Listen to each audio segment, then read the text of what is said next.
వారసుడి గారు వచ్చారే. ఆదాబ్ హుజూర్, మా మీద దయతో వేంచేసినందుకు శుక్రియా. చెప్పండి, నేను మీకోసం ఏం చేయాలో చెప్పండి. మీ సేవ కోసం ఎవరిని పంపించమంటారో సెలవివ్వండి. మాకు కావలసింది కేవలం మీరే. మీరొక్కరే చాలు, అర్థమైందా? అందరూ వెళ్ళిపోండి. హుజూర్ కోసం నేనేం చేయాలో చెప్పండి.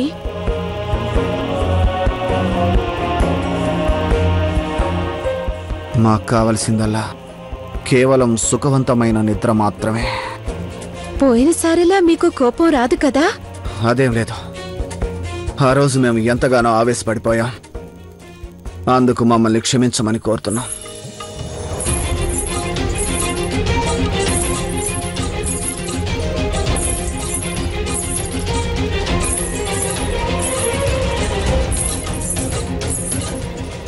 ఇక్కడి నుంచి పదండి.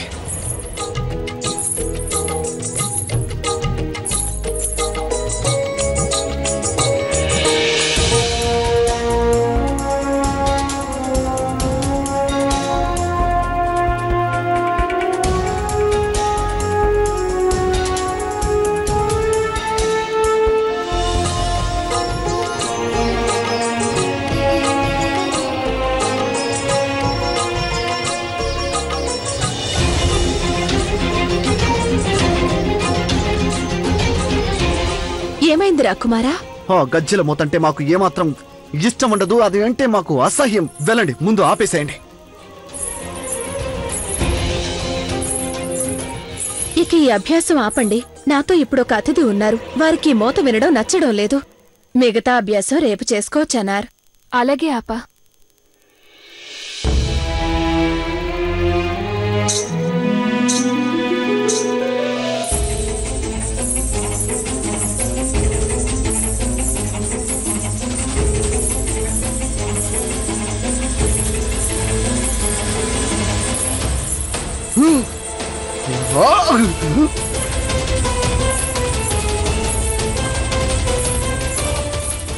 చప్పుడు ఆపు చేయమని మీకు ఎన్నిసార్లు చెప్పాలి? ఆపేయండి ఆ చప్పుడు. అది వింటుంటే మాకు ఆగిపోయింది రాకుమారా. ఇప్పుడు ఆ చప్పుడు రావడం లేదు.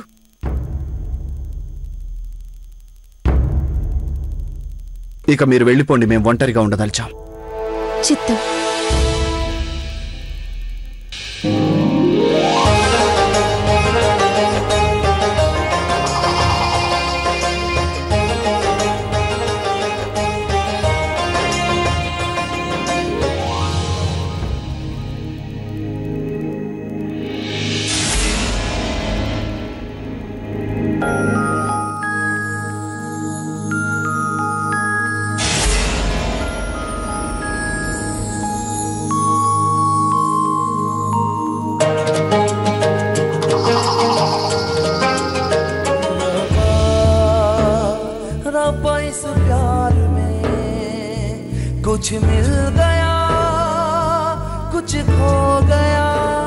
మాకిదెంతో సంతోషముగా ఉంది మహారాణి గారు. దీంతో ఆమేరుతో ఆగ్రా సంబంధాలు రెండింతలుగా బలపడతాయి.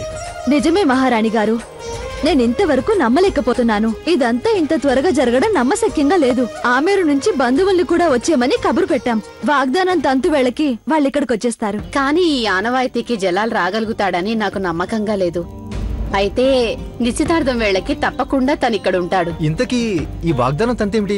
నాన్న, వాగ్దానం అంటే సంబంధం గురించి మాట ఇవ్వడం. ఆడపెళ్లివారు మగపెళ్లివారు ఈ పెళ్లి గురించి పరస్పరం మాట ఇచ్చుకుంటారు. ఒకసారి వాగ్దానం ఇవ్వడం అయిపోతే మాన్బాయ్ తన మేనత్తకి కోడలైపోతుంది. సరే అయితే మురాద్, దానియల్, మీకు కాబోయే వదిన గురించి మీరు ఏమనుకుంటున్నారో కాస్త చెప్పండి. చెప్పడానికి ఏముంది? బాల్యంలో మేము ఆమేరుకు వెళ్ళినప్పుడల్లా ఆవిడ మమ్మల్ని చాలా ఆట పట్టించేది. ఆడుకోవడానికి తన బొమ్మ ఒక్కటి కూడా ఇచ్చేది కాదు. ఇప్పుడు తనే మా భాబీజాన్గా ఆగ్రాకు రాబోతుంది. అప్పుడు తన్ని కూడా ఒక ఆట పట్టిస్తాం. అదంతేలే, వదిన మరుదుల సంబంధం అంటే అలాగే ఉంటుంది. ఎప్పుడు ఏదో రభస. అయితే మరుదులైనందువల్ల మీరిద్దరూ ఒక గొప్ప బాధ్యత నిర్వర్తించాల్సి ఉంటుంది. మాన్బాయ్ ఆమీరును మర్చిపోయేలా చూసుకోవాలి. అర్థమైందా? తప్పకుండా. ఆగ్రాకి మీకు ఇదే మా స్వాగతం మాన్బాయ్ వదిన గారు. చెప్పండి దానియేల్, మీరు స్వాగతం పలకడం లేదా వదిన గారికి? అవును, నాకు కూడా వీరు ఆగ్రా రావటం ఎంతో సంతోషంగా ఉంది. సరే కానీ డానియల్, ఈ మధ్య మీరు ఎప్పుడు పరధ్యానంలో ఉంటున్నారు? బహుశా వీరికి కూడా తన పెళ్లి గురించి బెంగ పట్టుకుందేమో. సరే డానియల్, నువ్వేం బెంగ పెట్టుకోకు. సలీం పెళ్లి అయిపోయిన తర్వాత నేను నీ సమస్యని కూడా పరిష్కరించేస్తాను.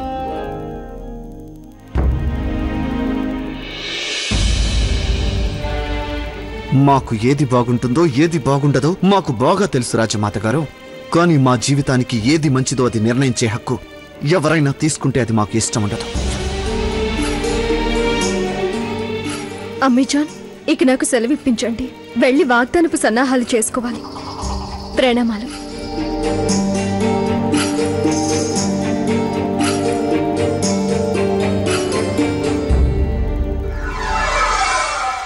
చెప్పండి డానియల్, మీరు స్వాగతం పలకడం లేదా వదిన గారికి? అవును, నాకు కూడా వీరు ఆగ్రా రావటం ఎంతో సంతోషంగా ఉంది. సరే కానీ డానియల్, ఈ మధ్య మీరు ఎప్పుడు పరధ్యానంలో ఉంటున్నారు? బహుశా వీరికి కూడా తన పెళ్లి గురించి బెంగ పట్టుకుందేమో. సరే డానియల్, నువ్వేం బెంగ పెట్టుకోకు. సలీం పెళ్లి అయిపోయిన తర్వాత నేను నీ సమస్యని కూడా పరిష్కరించేస్తాను.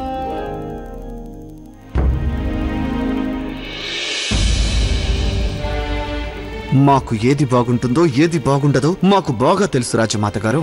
కానీ మా జీవితానికి ఏది మంచిదో అది నిర్ణయించే హక్కు ఎవరైనా తీసుకుంటే అది మాకు ఇష్టం ఉండదు. అమ్మీజాన్, ఇక నాకు సెలవిప్పించండి. వెళ్ళి వాగ్దానపు సన్నాహాలు చేసుకోవాలి. ప్రణామాలు.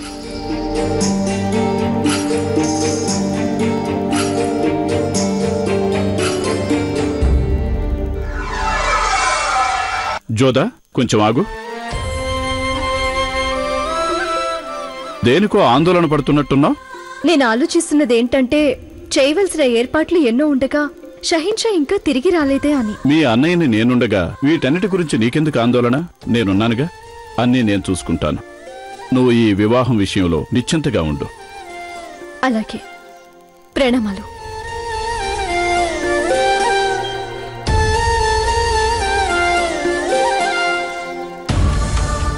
నిశ్చింతగా ఎలా ఉండమంటావన్నయ్య? ఈ వివాహం గురించేగా నా బెంకంతా. అసలు సలీం మనసులో ఉన్న ఆలోచన ఏమిటో నేను వారితో దీని గురించి వెంటనే మాట్లాడాలి. సలీం, సలీం,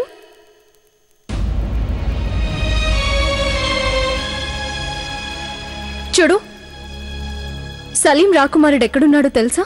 హుజూర్, వారు నిన్న రాత్రి నుంచి తిరిగి రాలేదు. మీతో మాట్లాడిన తర్వాత వెళ్లిపోయిన వారు ఇంకా రాలేదు. ఎక్కడికి వెళ్ళుంటాడు?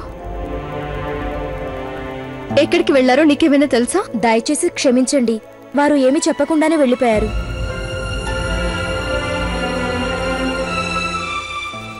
మోతి, ఈ విషయంలో ఆలోచించడానికి తనకు కొంచెం వ్యవధి కావాలని సలీం నాకు చెప్పారు. అది నేనేంటో అనుకున్నాను, కానీ ఇలా సలీం కనిపించకుండా పోవడం ఏంటి? నాకు బొత్తిగా అర్థం కావడం లేదు. ఇప్పుడు నేనేం చేయాలి?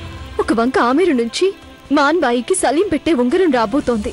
పైగా వాగ్దానం తంతు కూడా జరగబోతోంది. తీరా చూస్తే సలీం కనిపించడమే లేదు. ఆదాబ్ రాజమాత గారు.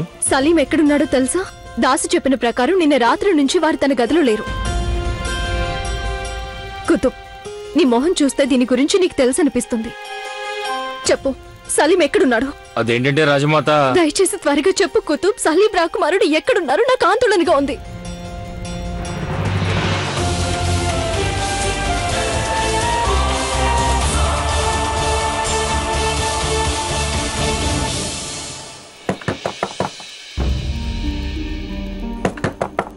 మా నిద్ర చెడగొట్టగల ధైర్యం ఎవరికి వచ్చింది? మేం చెప్పాంగా, మేము ఒంటరిగా ఉండదలిచామని. వెళ్ళండి ఇక్కడి నుంచి.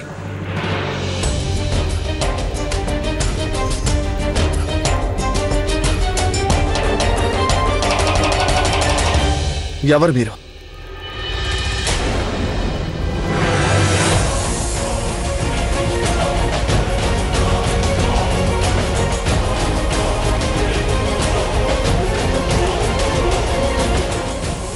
రాజమాత గారు, మీరు ఇక్కడికి వచ్చారా?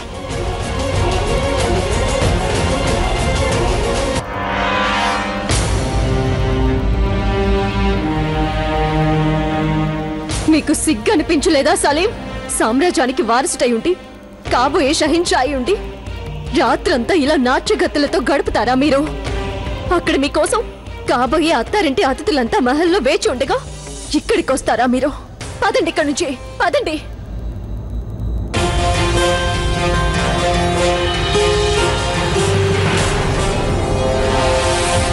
రాజమాత, మీరు అసలు ఇది రావాల్సిన చోటు కాదు.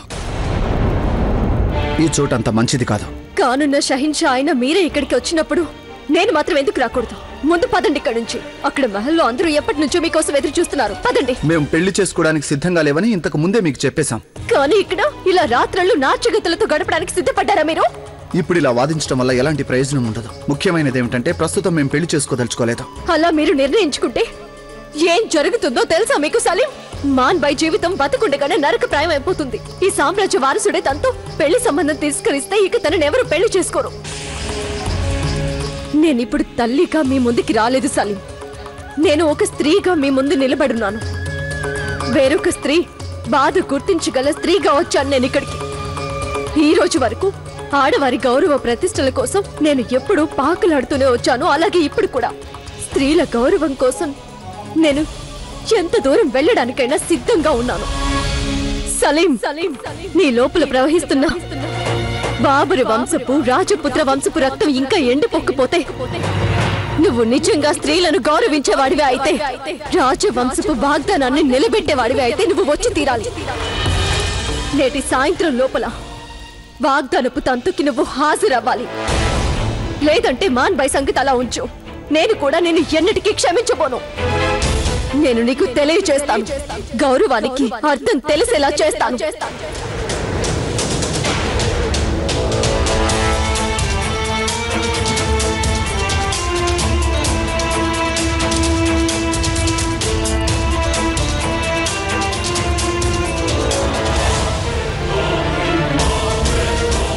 నీ లోపల ప్రవహిస్తున్నా బాబరు వంశపు రాజపుత్ర వంశపు రక్తం ఇంకా ఎండిపోకపోతే, నువ్వు నిజంగా స్త్రీలను గౌరవించేవాడివి అయితే, రాజవంశపు వాగ్దానాన్ని నిలబెట్టేవాడివి అయితే నువ్వు వచ్చి తీరాలి.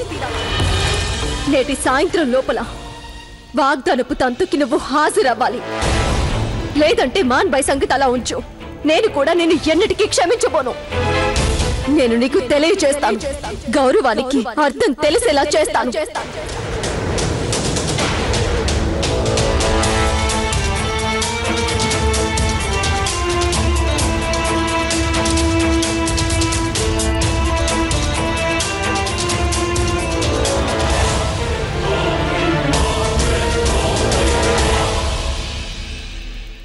నేడు ఈ తతంగం ముగిస్తే అధికారపూర్వకంగా ప్రకటితమైపోతుంది. రాకుమారి మాన్బాయికి సలీం రాకుమారుడితో పెళ్లి నిశ్చయమవుతుంది. అవును, ఏర్పాట్లలో ఎలాంటి లోపం రాకూడదు.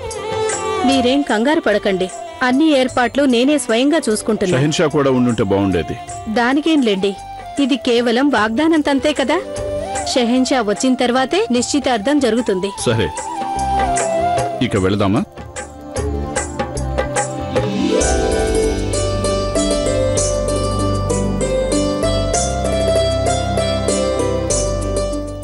రండి.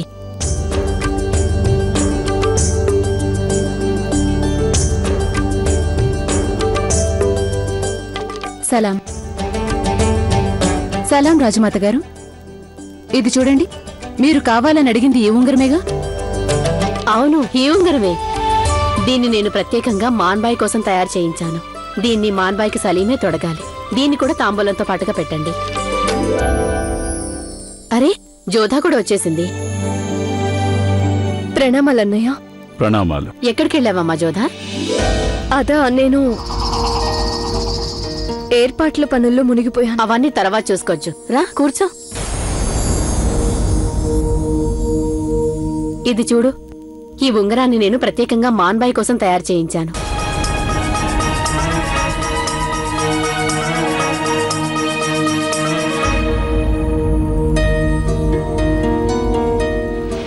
ఇప్పుడు ఇలా వాదించడం వల్ల ఎలాంటి ప్రయోజనం ఉండదు.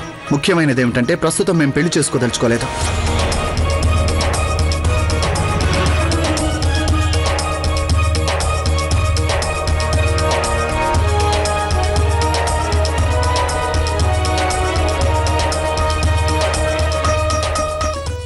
అన్నయ్య కొంచెం నాతో బయటకు వస్తారా? నేను మీతో ఒక ముఖ్యమైన సంగతి మాట్లాడాలి.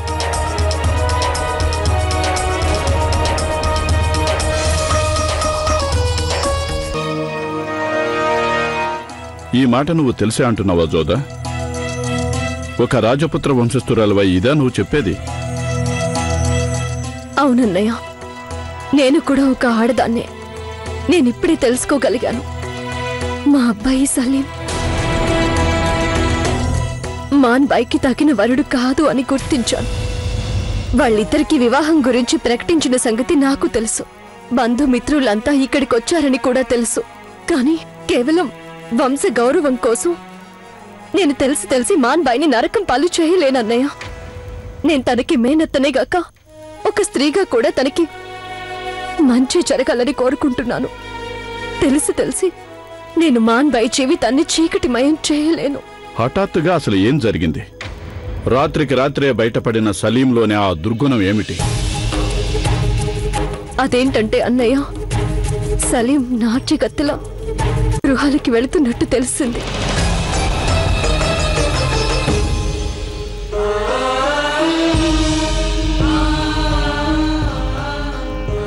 సలీం ఇదివరకటి సలీంలా లేడు. తనని ఎంతో సంస్కారవంతంగా పెంచాను నేను. 9 మాసాలు మోసి పెంచి పెద్ద చేసిన తల్లిని నేను. కానీ ఈ 9 ఏళ్లు నాకు దూరంగా ఉండేసరికి నా కుమారుడు సలీం ఇలా మారిపోయాడు అన్నయ్య.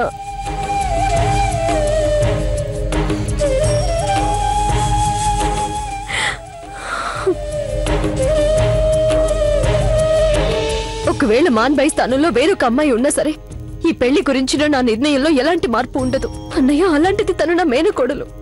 తన జీవితాన్ని నేను ఎలా నరకప్రాయం చేయగలను? అందుకే చేతులెత్తి నిన్ను వేడుకుంటున్నాను, ఈ సంబంధాన్ని ఎలాగైనా అడ్డుకో. ఇప్పుడు నేను అడ్డుకోవడానికి చాలా ఆలస్యం అయిపోయింది జోదా. అది కాదన్నయ్య. జోదా సలీంలో ఎలాంటి దుర్గుణాలైనా ఉండని ఇప్పుడు నేను ఈ సంబంధాన్ని కాదనలేను. దానివల్ల నా కూతురికి రాజవంశస్థులకి తీరని కలంకం వస్తుంది. పైగా సలీం నాట్యగత్తెల వద్దకు వెళ్లారంటే అందులో అంత పెద్ద తప్పేముంది? రాజులకి మహారాజులకి రాకుమారులకి ఇలాంటి చెప్పడం కొత్తదేం కాదు కదా. కానీ నేను అనేది జోదా, ఇప్పుడు గనక ఈ పెళ్లి సంబంధం కాదనుకుంటే నా కూతురికి చాలా అన్యాయం జరుగుతుంది. ఇక తననెవరు పెళ్లి చేసుకుంటారు? అందరూ మా వంశాన్ని నానా మాటలు అంటారు. నువ్వే సలీంకిచ్చి మాన్బాయిని పెళ్లి చేయమని అడిగావు, అందుకు నేను ఒప్పుకున్నాను. ఇప్పుడిక పూర్తి బాధ్యత నీదే. మీ అబ్బాయి నువ్వే దారిలో పెట్టుకోవాలి. అంతేగాని నేను నా కూతురికి మచ్చ తీసుకురాలేను, నా వంశానికి చెడ్డ పేరు తెచ్చుకోలేను. వాగ్దానపు తంతు కాసేపట్లో జరగనుంది. ఇదేమిటి ఇలా జరుగుతోంది? నేను తనతో స్నేహం కొనసాగిస్తానని, తనని జాగ్రత్తగా చూసుకుంటానని మాన్బాయికి మాటిచ్చాను. నేను ఇక ఎలాగైనా సలీం భాయిజాన్ని అడ్డుకోవాలి. ఈ సంగతి కనుక మాన్బాయికి తెలిసిందంటే తన మనస్సు గాయపడుతుంది.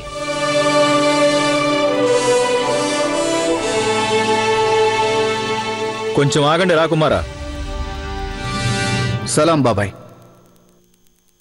ఎందుకు మమ్మల్ని ఆగమన్నారు? నేను మీతో కొంచెం మాట్లాడాల్సి ఉంది. సంగతి ఏమిటో చెప్పండి. షహన్షా నగరంలో లేరని తెలిసి శత్రువులు గూఢచారులు నగరంలోకి చొరబడ్డారు. గూఢచారులు చొరబడ్డారా? అవును రాకుమారా, మేము వాళ్ళని పట్టుకోవడానికి చాలా ప్రయత్నం చేసాం. ఒకరిని చంపేశాం కూడా. మిగతా వాళ్ళు ఒక అమ్మాయిని బలవంతంగా ఎత్తుకుపోయి ఆ పిల్లని తమకు అడ్డంగా పెట్టుకున్నారు. రాకుమారా, మేము గనక వాళ్ళని ఆగ్రా నుంచి సురక్షితంగా వెళ్ళనివ్వకపోయినట్లయితే అమ్మాయిని చంపేస్తామని బెదిరించారు. మేమంటూ ఉండగా ప్రజల్లో ఏ ఒక్కరికి ఎలాంటి హాని జరగనివ్వబోము. ఈ వ్యవహారం స్వయంగా మేమే చూసుకుంటాం. షహన్షా ఇక్కడ లేనంత మాత్రాన ప్రజలకు భద్రత లేదు అనుకోకూడదు. అలా అనుకునే వాళ్ళు ఇలాంటి పనికి దిగి ఉంటారు. అందుకు వాళ్ళు తగిన ఫలితం అనుభవించాల్సిందే. వాళ్ళు ఆ అమ్మాయిని అపహరించి ఎక్కడికి తీసుకువెళ్లారో అది మాత్రం మాకు చెప్పండి చాలు. అలాగే, మా వెంట రండి. సరే పదండి.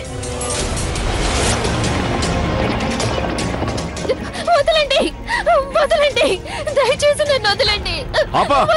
చూస్తే దీన్ని దాచుంచక తప్పదు. ఆ చోటిదేనా? అవును రాకుమారా. మీరంతా ఇక్కడే వేచి ఉండండి. మేము వెనక నుంచి వెళ్లి వాళ్ళపై దాడి చేస్తాం. మేము సైగ చేసేంత వరకు మీరెవరూ దాడి చేయకండి. ఆ తర్వాతే దాడి చేయండి.